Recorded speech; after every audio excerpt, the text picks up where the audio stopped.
So good afternoon. Welcome to this lunchtime webinar with Engage EHS. I hope you had a great Easter and the sun's still shining with you. My name's Susan Atkinson and I'm going to take you through and give you a high level overview, a whistle-stop tour really of the Engage platform. There should be some time for questions at the end. So there's a question and answer facility within your Zoom bar. So please feel free to put any question and answers in there and we'll pick them up on the end of it. If there's not enough time, then we'll definitely get back to you and make sure we cover your questions. So we just thought I'd give you a little bit of information as to who we are as a business.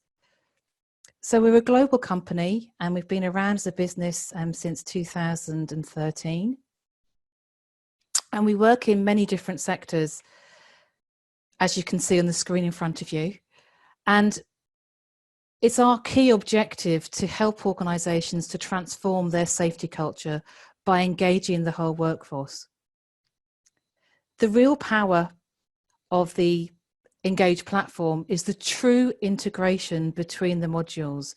And that's really what I wanted to focus on in this 20 to 30 minute slot that we've got this lunchtime. So what that means from your perspective is that it removes duplication, triplication, and often even quadruplication as well. So these are the modules that you can see on the screen in front of you are the modules that I'm focusing on this afternoon. They're not all of the modules by any stretch. And the other part of it is obviously audit and tasks, which underpin a safety management system in general, and the management information, the reports, and the analytical parts as well. Now, in an ideal world, what we would be doing is I would be sharing with you the Engage app, which would be sharing my screen from my phone. I can't do that from a technology perspective. So what I am going to do is I've got in true Blue Peter style, one I prepared earlier. So the Engage app, it really is designed with the end user in mind, because what we want to do is to encourage frictionless reporting to make it as easy as possible to get information into the system. What you'll see is that the actual screen, as I was scrolling through that a second ago, it's following a social safety style, as we call it, approach to safety. So we make it as frictionless as possible whilst also providing all of the tools for an enterprise solution as well.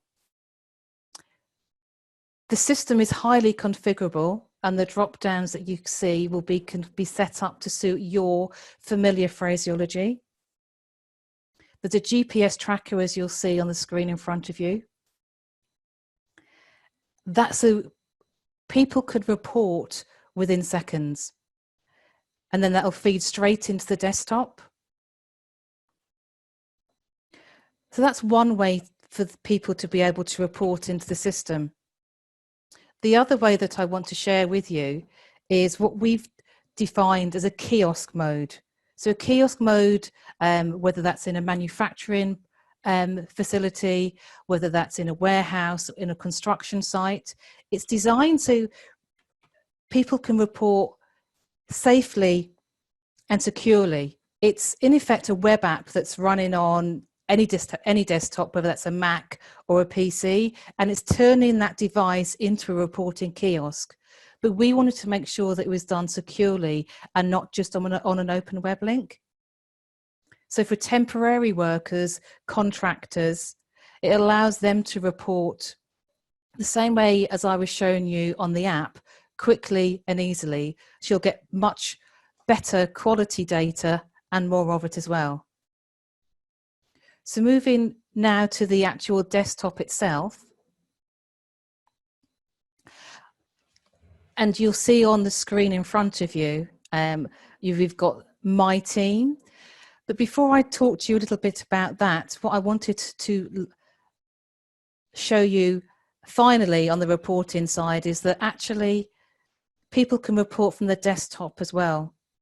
So we give multiple ways to get information into the system. So that's the end user. what we're now looking at, what I'm going to take you through, is to show you what I guess a supervisor or a manager would actually see, which could be their dashboard. So they can go to their dashboard and they can see everything that's been assigned to them, whether that's actions, investigations, or audits for completion. And they can go directly from this dashboard to be able to complete them. Also, they can have a look and see how their team is performing. So it's giving them all of the information they need, and it's empowering them. So they can see how many observations have been submitted, how many actions, are any of them overdue? And actually, with regards to hazards and observations that have been reported into the system, why did we have none in that time period? So it's giving them all of that information they need to manage their team. And then from your perspective, if we go in and we look at what you can see with regards to incidents, you're seeing what they can see, but much more of it. So you're seeing all of the sites. So it's one version of the truth. So I haven't filtered this, but there's a number of different ways that you can filter the screen. You can see we have the birds triangle here with the different incident groups. And then how are we comparing with regards to incidents from the same time period? You might want to look at a particular group. So if I look at health and safety, I might want to focus on my key, what were my top 5 from a trend analysis perspective, from a classification. Looking at the incidents in more detail, if I want to go into one that was already been entered into the system,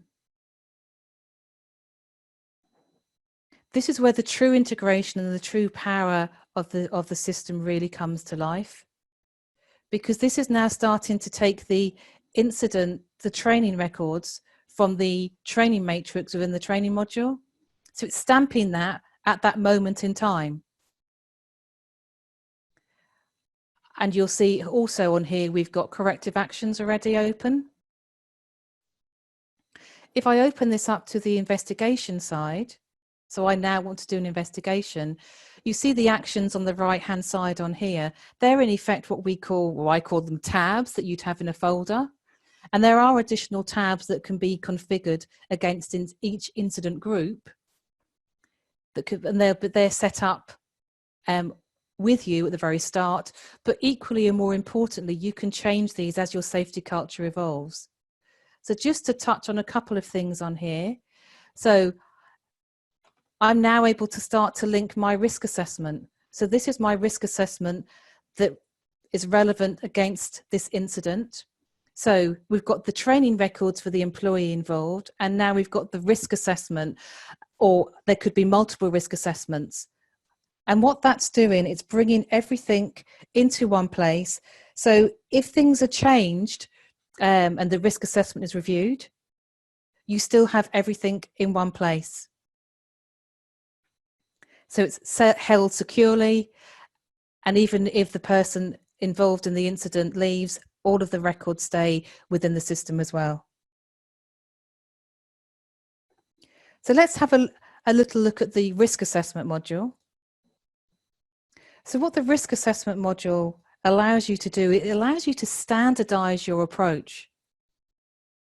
And it allows you to create best practice templates that can be then shared and cascaded throughout the organization. So if I choose my forklift truck down here and create and look at this template, I can now use the template, the hazards and the control measures that were there within the best practice template have been copied over, and I now have the ability to amend or to add as I see fit. So I can delete this control measure, it's not relevant. I can change my risk rating, and I can add a new hazard in. So I can, in effect, make this my own risk assessment, but with the best practice that you've already set up within the system. There are automatic email notifications built in throughout the whole platform and all of the modules as well, with reminders and notifications going out to people as well. So that's my whistle-stop tour of risk assessments. And then moving on to training.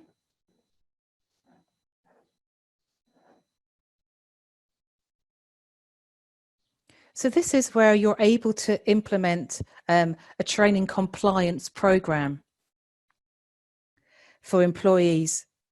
And the training matrix that appeared in the original incident, if we open up a particular category, this is taken from here.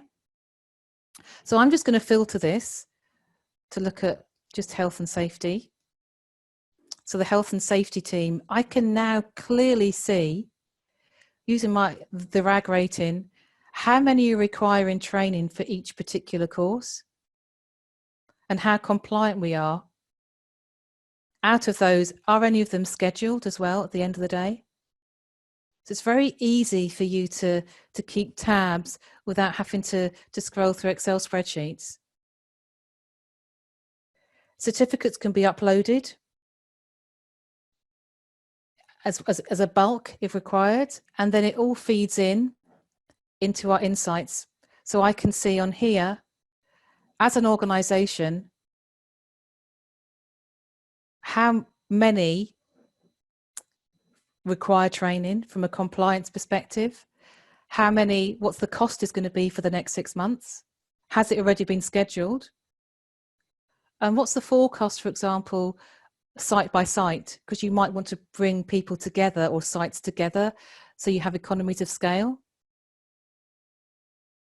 And then has there been any compliance violations at all in the last year?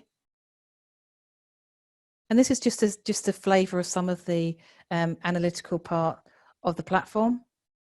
You can print the whole PDF out, or you can download this as well.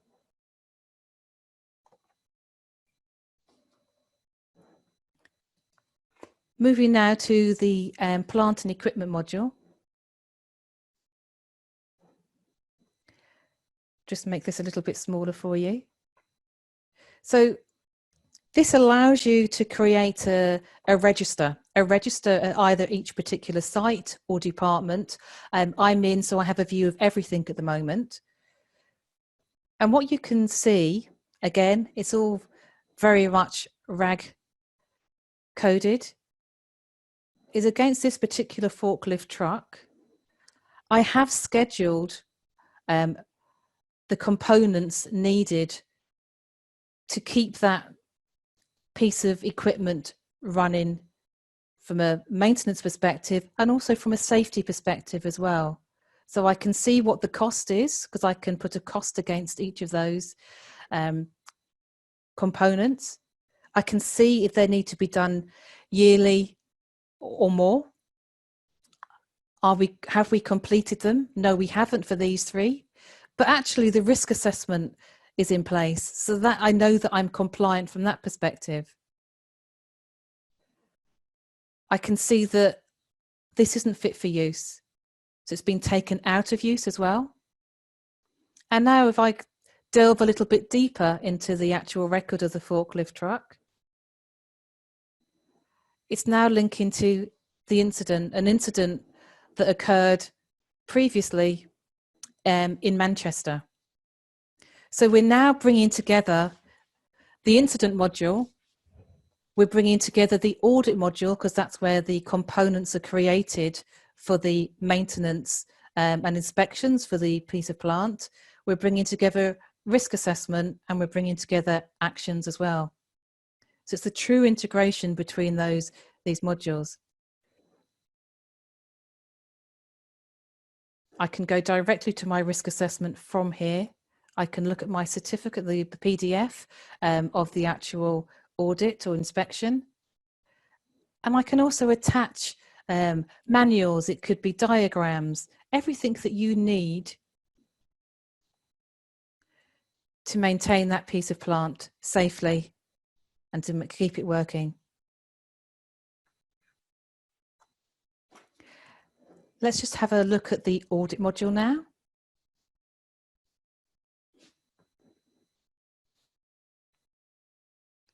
So this allows you to create multiple templates. There's no limit on the number of templates that you can create. You're in control of them. And then you can schedule them to people, to employees, as I showed that dashboard. So it will either go directly to their dashboard for them to complete, or it could go to the app. So they could synchronize the app and they would have what's their schedule there for them to complete either on the tablet or on the phone. So if I was to schedule an audit, all I need to do is define if that's going to be daily, weekly, bi-weekly, monthly, etc. Once I assign that to somebody and schedule the report, as I said, it will be in their dashboard, or it will be in the app. That will then start to track. So you can clearly see an umbrella view, because we've got permissions to see everything, as to how that's been worked throughout the organization. So you might want to look at a particular template and compare templates by site or by managers or individuals. Are they being completed on time, or are they overdue? And the escalation emails can be sent out as well. I touched on this earlier, so that reminders can be sent out to people for completion. You then have, if you have a scored audit, what's the average score? And again, are there peaks and troughs over time? So it's allowing you to manage the sites. Just to give you a whistle-stop preview of how the templates could be created.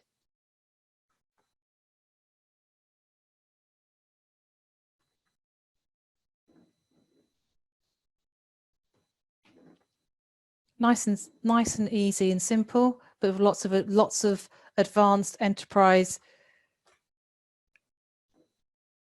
requirements there for you as well. So it's a scored audit. No, it's not. We're going to make a nice normal one. Create your section and then add your question.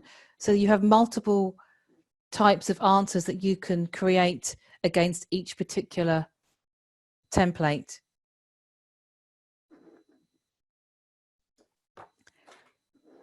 I mentioned at the very start about actions underpinning the whole of the system. So actions or tasks. So they can be set from every single module and also as a standalone as well. You can see clearly on here we have a full audit trail against this particular action. The person who's had the action assigned to them can ask for an extension, and that can either be accepted or rejected, and the reasons why would be clearly visible. An action can be assigned as an ad hoc action, so it doesn't need to be linked to a module at all. And there's an approval process that can be set for every single action based on the module it's derived from. And I'm sure you're getting the picture now. We're now looking at the action insights. So out of the actions, how many have been closed out on time? How are we performing on the previous period, or better or worse? And do we want to look at it from modular perspective, or do we want to look at site by site?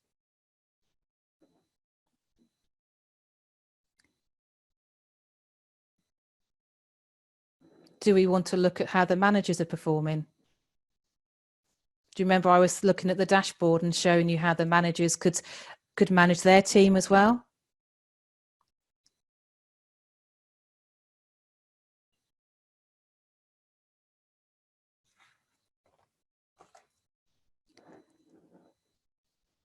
I'm now going to take you to the contractor module and permit to work. And I think I'm just about okay on time. So you've got two options here with the contractor module. What you can do is you can manage this yourself, or you can ask the contractor and give them access to upload information themselves. So you can see that ABC contracting has been approved. They've got a yes next to them. And what's the history of that approval? The employees who work for that contractor, very clearly, very visible. Do they have access? And their training records. So the same way we were looking at our training matrix, and from a compliance perspective, you may need to have visibility of the contractors and their training records for them to be able to come on site. And especially with the permit to work as well, which I'll come to in a second. So either you maintain this or you ask your contractor to maintain this. And then you can create a folder structure from all of the documentation perspective, with notifications going through if the document isn't in compliance, for example, with an insurance document. So you would receive notification, as would the contractor as well. You can assign an action to the contractor as well. So the contractor module is linking into the permit to work module. And this is the last module I'm going to show you before I'm quiet. And you can see there's a full audit trail, which well, I'll show you that in a second, sorry. You'll see there's the status issued, expired or accepted. Same way with the templates on the audit module. When you're creating the risk templates, you are in control and you can create any number of different templates for the permit to work and bring them together. So you can bring multiple templates into one. And then if I open one up here that's already gone through the process, you'll see that this was started last week. So it was created and then signed off by the contractor. So Darrow works for ABC Contracting and he's completed all of the work. This is a nice simple working at height template, but you've got hot works. Like I say, there's no limit at all. And there's a full workflow within the permit to work module. So every single step of the way with attachments being uploaded as well. And that brings me just to 1:25. So that really is the end of the whistle stop tour. Thank you very much. I'm just going to check and see if there have been any questions come through from my colleague who's monitoring that. Please feel free to ask any questions, as I said.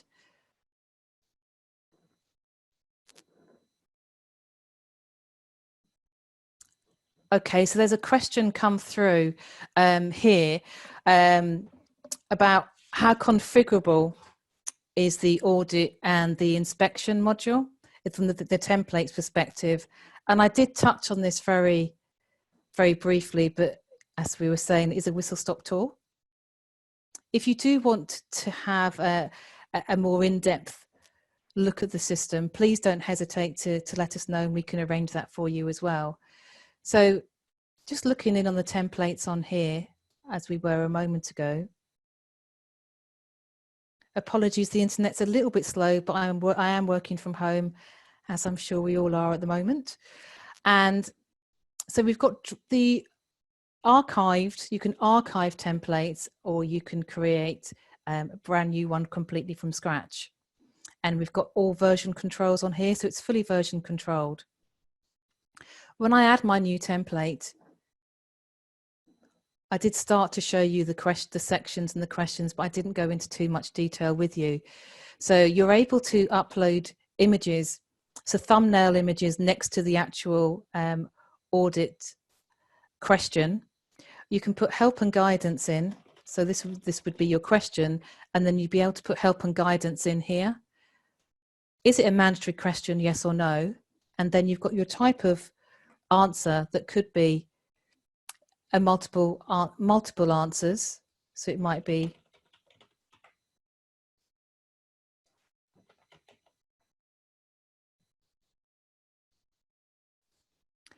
So you can completely define your own answer types. You're completely in control of that.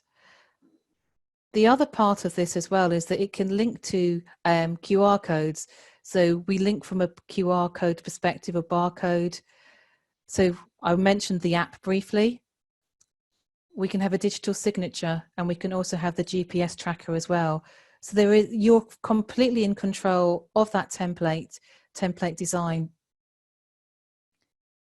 And once it's saved and set live, that will be visible for everybody who has the right permissions for them to be able to assign to an individual, because it's very simple and very easy.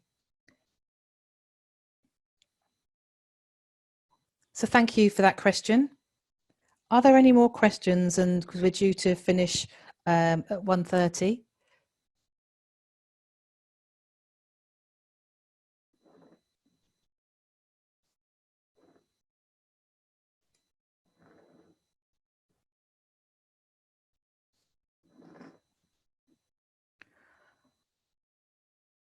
So someone was asking the question about how long onboarding typically takes.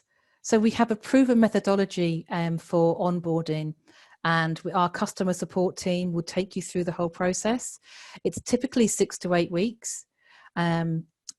So depending on the number of modules you have, but there's a lot of tools that we have that help speed that up. Speed the process up for you and take away a lot of the pain when setting up a new system. Some of it we can't, obviously, but 6 to 8 weeks. Like I say, it's a proven methodology, and would have you up and running and in control of the system. There's also actually, whilst we're asking that question, there's help and guidance that's available, and it's interactive based on where a user is within the platform. So there's videos and tutorials, help and guidance, and then there's live chat as well. So you and your team can speak to us directly in the office for any help and guidance.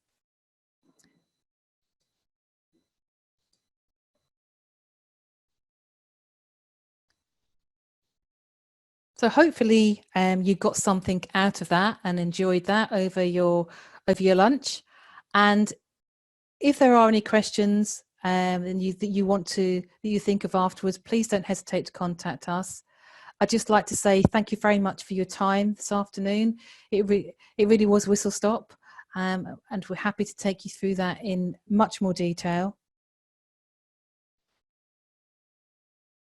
Enjoy the rest of your afternoon, and I hope to speak to you again soon. Thank you. Bye.